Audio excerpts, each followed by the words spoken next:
There is a building on East Grand Boulevard that most people drive past without slowing down. It is not remarkable to look at now. A pair of battered brick facades behind a chain-link fence. The last remnants of something that once occupied 40 acres and employed up to 40,000 people at its peak. The Packard Automotive Plant. For decades after it closed in 1956, it stood as one of the most photographed symbols of urban decay in America. Tourists came from Europe and Japan to walk its crumbling floors. Graffiti artists turned its walls into outdoor galleries. Filmmakers used it as a backdrop for post-apocalyptic visions of the future. And then, in late 2024, most of it came down. The demolition had been underway since 2022, funded in part by American Rescue Plan Act money and a $12 million state allocation, carried out by the Detroit-based Adamo Group. By December of that year, the majority of the 5 million square foot complex had been removed. What remained were 2 administration buildings, preserved at the last moment. A decision made almost as the walls were falling. Standing in front of what's left, you find yourself asking a question that doesn't have a clean answer. Is this a story about loss or about moving on? Is it a eulogy or a groundbreaking? In Detroit these days, the honest answer is almost always both. Detroit is not like the other cities this channel has examined. It is not simply a city experiencing decline. It is a city experiencing something far more complicated. A place where decline and revival are happening simultaneously, in different neighborhoods, sometimes on the same block. Where a restored train station reopens to fireworks and Eminem performing with the Detroit Symphony Orchestra. And 10 miles away, 60% of the land in an entire neighborhood sits vacant or condemned. Where home prices in Corktown are climbing toward averages that would have been unimaginable 15 years ago. And the city's public school district is accelerating the closure of buildings that have been running at a loss of $15,000 per student per year. That complexity is what this video is about. Not the headline version of Detroit. Neither the ruin porn of the 2010s, nor the comeback narrative that replaced it, but the 12 specific places and realities that reveal what is actually happening on the ground, right now, in a city that has been forced to confront questions that most American cities are only beginning to ask. And that's where the story becomes impossible to look away from. Number 12. The Packard Plant site, and the question it leaves behind. Most people know the broad outline by now. A luxury automobile factory that opened in 1903, designed by the architect Albert Kahn, that once built cars for presidents and celebrities and employed a workforce the size of a small city. After Packard merged with Studebaker in 1954 and moved production to a smaller plant on Connor Avenue, the Grand Boulevard facility was gradually abandoned. The last true Packard rolled off the line on June 25, 1956. For nearly 70 years after that, the complex sat in various states of decay, passing through failed development deals and broken promises. Most recently, a $350 million mixed-use project by a Peruvian developer named Fernando Palazuelo that collapsed during the pandemic. When Palazuelo failed to comply with a court order to demolish the deteriorating buildings, the city took ownership and began the work itself. By January 2025, only the 2 administration buildings on East Grand Boulevard remain standing. What makes this place more than just an industrial ruin is what happened to the surrounding neighborhood while the plant sat decaying. Property values collapsed, residents left, businesses followed. A single abandoned building of that scale, 40 acres, a complex visible from the highway, synonymous globally with failure, has a gravitational pull on everything around it. Now that it is gone, city officials have said they intend to redevelop the site for a new automotive supplier. But as of early 2026, even that plan had been halted under a new mayoral administration. The land sits cleared. The question of what comes next remains open. And for the families who stayed in the surrounding blocks through all of it, waiting has become a way of life they never asked for. Number 11. Brightmoor, on the northwest side, and what 60% vacancy actually looks like from the inside. Brightmoor was built in the 1920s for the workers who were pouring into Detroit to take jobs in the auto factories. Small houses on small lots, the kind of working-class neighborhood that existed all across industrial America. Simple and solid and full. At its peak in 1970, about 26,000 people lived there. Today, that number is closer to 9,000. A 2024 city report found that 60% of Brightmoor's land is now vacant or home to vacant structures, an area totaling roughly 15,000 acres. Poverty rates exceed 42%. Violent crime rates run well above national averages. And yet something unexpected has happened in the middle of all of it. Because so much of the land had been effectively returned to open space, urban farmers began arriving in the mid-2000s. Organizations like Beaverland Farms and the broader network of community growers connected through groups like Neighbors Building Brightmoor have carved out a different kind of life from the vacancy. They grow kale and tomatoes and peppers and herbs on lots where houses once stood. Young people in the neighborhood have earned income selling produce. The Brightmoor Artisans Market now highlights locally grown food and handmade goods.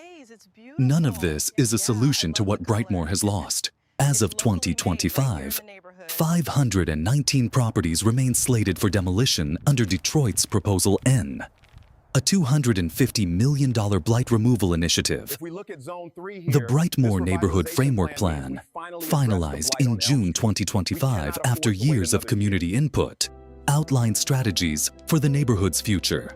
But outlines are not houses, and plans are not people. What Brightmoor reveals more than anything is the strange arithmetic of extreme vacancy. When enough people and buildings disappear, the land itself becomes something else, and the people who stayed have had to decide over and over again what to do with that. Number 10.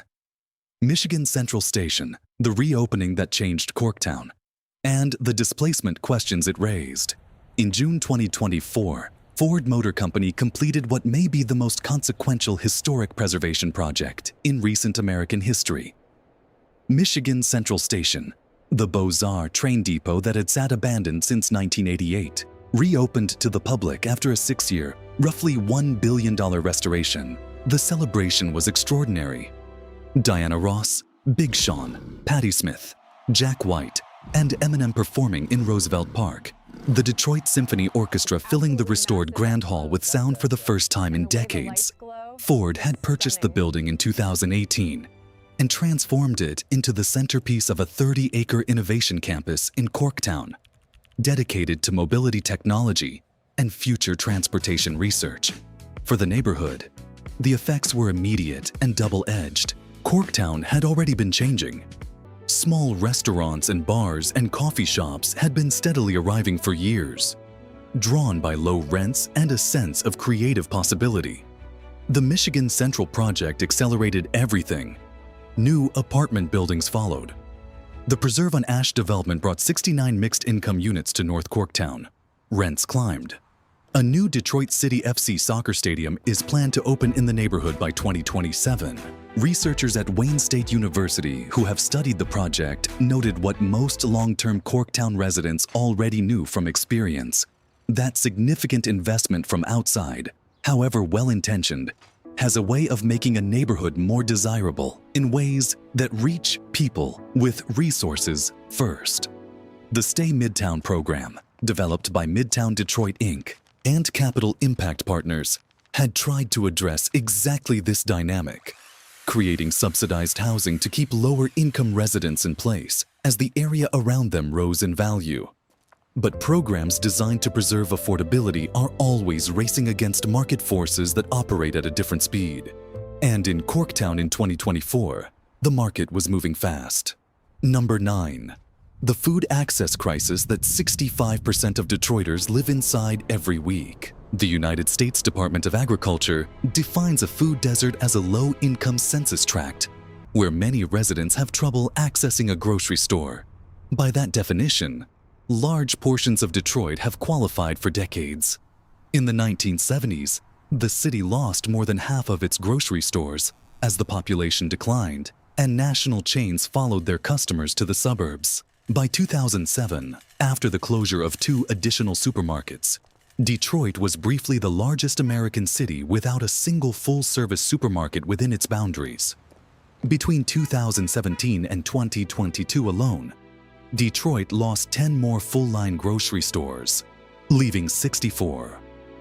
A 2024 report from the Detroit Economic Growth Corporation found that 65% of Detroiters experience consistent difficulties accessing healthy and affordable groceries. 33% of city residents do not own a car, which means for millions of people, the distance between their home and the nearest full grocery store is not a minor inconvenience, but a logistical challenge that shapes what they eat, how they budget, and how much time they spend every week just trying to keep a family fed. The gap between a Whole Foods in Midtown and the next nearest comparable option, roughly 5 miles down Reshaped Avenue to an Aldi, is not a gap that can be bridged on foot or by bus without significant effort. A Detroit city councilman observed that when you put a grocery store in a neighborhood, it will do well because the need is there. The customers are there. The problem is that the economics of running a full grocery store in a low-density, low-income area rarely pencil out for national chains, which means the burden of solving this problem falls on local entrepreneurs, community organizations, and city programs that are doing what they can with what they have. Number 8. The property tax crisis that took homes without making news. Between 2010 and 2016, the city of Detroit overtaxed its homeowners by an estimated $600 million. This is not a contested figure. It was the result of the city's failure to accurately recalculate property values after the Great Recession collapsed the housing market. Values fell dramatically, but assessments did not follow them down at the same pace, leaving homeowners paying taxes on properties worth far less than the city claimed. A Detroit News investigation documented the scale of it in 2020. The city's own council has since called the seizure of homes for failure to pay these inflated taxes an act of extreme legal violence. By 2010, researchers later estimated as many as 85% of homes in Detroit had been overvalued by the assessor's office. The consequences compounded across years. Homeowners who couldn't afford to appeal and who couldn't pay taxes on assessments they couldn't challenge lost their homes to foreclosure. Those foreclosed properties were sold at county auction, often for a few $1,000s, to investors who were not city residents. Between 2014 and 2016, 9,700 owner-occupied foreclosed homes were sold, and 70% of them went to non-resident owners for an average price of $5,556. A University of Chicago study released in 2024 found that of homes sold between April 2023 and March 2024, 65% of the lowest valued homes were still being assessed at more than 50% of their market value. Still over the constitutional limit, years after the city acknowledged the problem. Detroit's City Council passed a property tax reform ordinance in November 2023. Wayne County placed a moratorium on foreclosures for owner-occupied homes under $40,000 in value in May 2024. But for families who already lost their homes in the decade before those changes, the reforms arrived too late. Number 7. The school closures that are reshaping neighborhoods block by block. Detroit has closed more than 200 school buildings since the year 2000. That number alone is staggering. 200 buildings, 200 communities where a school anchored daily life, 200 neighborhoods that lost something irreplaceable when the doors closed. The Detroit Public Schools Community District enrolled approximately 49,400 students at the start of the 2025 to 2026 school year. That is down significantly from previous highs, and the district has not recovered the enrollment lost during the COVID pandemic. In April 2026, the district accelerated the closure of 4 additional schools: Ann Arbor Trail Magnet School in Northwest Detroit, J.E. Clark Preparatory Academy, Catherine C. Blackwell Institute on the east side, and Greenfield Union Elementary Middle School near 7 Mile Road. Because of enrollment so low that the district was spending between $2,500 and $15,000 more per student than it received in revenue, Ann Arbor Trail had 51 students at the start of the year. Blackwell Institute had 61. The closures will save between $10 and $19 million. The students who attended those schools, 330 children, will be redirected to new schools between 1.4 and 2.2 miles away. That distance is not large on a map, but for a family without a car, in a neighborhood without reliable transit, it changes the entire architecture of a weekday morning. Nearly 25% of Detroit's school-age children now attend a charter school within the city. Another 17% attend charters outside the city limits. Another 10.5% go to traditional school districts in the suburbs. The result is a fragmented system in which the public district serves fewer and fewer students, which reduces its funding, which forces more closures, which further reduces enrollment. It is a cycle that city officials have acknowledged for years without finding a way to break it. Number 6. The two Detroits that exist inside the same city limits. Drive down Woodward Avenue from downtown heading north, and you pass through as many distinct economic worlds as most states contain. The new Hudson site development near Campus Martius, a $1.4 billion mixed-use tower with 1.5 million square feet of space. The Gilbert-era renovations that have transformed block after block of the central business district. New apartment buildings in Midtown asking $1,290 a month for a studio and $2,500 for a two-bedroom. Restaurants with waiting lists. Coffee shops with single-origin pour-overs and $6 lattes. And then, as you continue north past the new center and into neighborhoods like Brightmoor or the Far East Side, the city changes almost instantly. Vacant lots, boarded houses, corners without grocery stores, streets without working streetlights, bus routes that run infrequently. The Detroit Economic Outlook for 2025 to 2030, produced in partnership by the University of Michigan, Michigan State University, Wayne State University, and the City of Detroit, projected the city's unemployment rate would average 10% in 2026, still roughly 3.5 percentage points above the state average, even after years of improvement. The report called current conditions a pause in Detroit's growth path rather than a reversal. But for residents in neighborhoods that have never participated in the downtown revival, a pause is a hard thing to distinguish from a continuation. Number 5. General Motors' Factory Zero and the uncertain arithmetic of the EV transition. Factory Zero, the electric vehicle assembly plant on Detroit's west side, is the city's most visible bet on the industrial future. It employs between 2,200 and 2,400 workers and was designed to scale towards 600,000 EVs annually at full production capacity.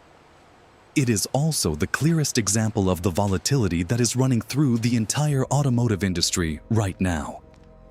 In the final quarter of 2025, General Motors reduced Factory Zero to one shift and shed approximately 1,300 jobs as it adjusted to slower than expected EV demand. Nationally, the combined EV-related losses of 7 major automakers, including Ford, GM, and Stellantis, were estimated at nearly $114 billion between 2022 and late 2025. Analysts calculated that on average, automakers lost roughly $20,887 on every electric vehicle sold during that period. For Detroit's working families, this matters in a way that goes beyond corporate earnings reports. The UAW contract signed after the 2023 strike delivered significant wage gains, but wages only help the people who still have jobs. And in a city where manufacturing has always been the foundation of the middle class, the uncertainty about which jobs the EV transition will create, which it will eliminate, and which workers will be retrained or left behind is not an abstract policy question. It is the question that families in neighborhoods like the West Side and Downriver ask every time a shift gets cut. Number 4. The vanishing of affordable home ownership for the city's own residents.